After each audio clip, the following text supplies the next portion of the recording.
এই বীভৎস গরমে মুখে হাসি মনে কান্না চেপে রেখে এক গ্লাস জিরা ফোটানো জলের সঙ্গে গুড মর্নিং অ্যান্ড হাই, আমি Ricky and welcome to my another mini vlog. বেশ কিছুক্ষণ পড়তে বসে চুপচাপ ভালো মেয়ের মতো কোনো রকমে এই গরমে দই আর ওটস ঠুসে ফটাফট রেডি হয়ে বেরিয়ে পড়লাম টিউশন যাবার উদ্দেশ্যে। এদিকে মাতাজি গেছে মামার বাড়ি। এই গরমে নাজেহাল হয়ে কোনো রকমে সবার শেষে আমি টিউশনে যাই।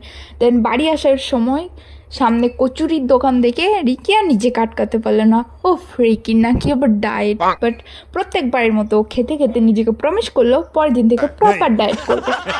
এদিকে মাতাজি তো বাড়ি ফেরেনি, তাই রান্না করার দায়িত্বটা ছিল রিকি আর রিকির ভাতৃদেবের উপরে। তো আমি চিকেন করার দায়িত্বটা নিলাম আর ওকে বললাম ভাতটা তুই রান্না কর। দেন খাওয়া দাওয়া কমপ্লিট করে 3-4 ঘন্টা পুরো ঘুমিয়েছিলাম। দেন সন্ধ্যাবেলা উঠে কিছু খেতে ইচ্ছে করছিল, তাই চিকেন কাবাব বানিয়েছিলাম। আর ছিল কফি। বানাতে বানাতে রাত 10টা বেজে গেছিলো, তো এটাই ছিল হচ্ছে ডিনার। কি আর করা যাবে, রেসিপি চাইলে কমেন্টে বলো, পরের ভিডিওতে পোস্ট করব। তো এক মগ কফি আর চিকেন কাবাবের সঙ্গে ব্লগটা এখানে এন্ড করছি। বাই, পরের ভিডিওতে দেখা হবে।